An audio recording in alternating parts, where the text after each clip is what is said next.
திருப்பரங்குன்றம் சுப்பிரமணிய சுவாமி கோவிலில் ஜூலை 14 கும்பாபிஷேகம் நடைபெறவுள்ள நிலையில இன்று யாகசாலை முகூர்த்த கால் நடப்பட்டது.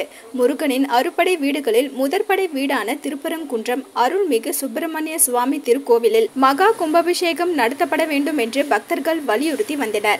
அதன் தொடக்கமாக கடந்த சில நாட்களுக்கு முன்பு பாலாலயம் நடைபெற்றது. தொடர்ந்து வரும் ஜூலை 14ஆம் தேதி அதிகாலை 5:25 முதல் 6:10 மகா கும்பாபிஷேகம் நடத்த கோவில் நிர்வாகம் திட்டமிடப்பட்டுள்ளது. கும்பாபிஷேக நிகழ்ச்சியில் முதல் நிகழ்வாக யாகசாலை மண்டபம் அமைப்பதற்கான முகூர்த்த கால் நடும் விழா இன்று நடைபெற்றது. கோவில் உற்சவர் மண்டபத்தில் முகூர்த்த காலுக்கு சிறப்பு பூஜைகள் மற்றும் சிறப்பு ஆராதனை செய்யப்பட்டது.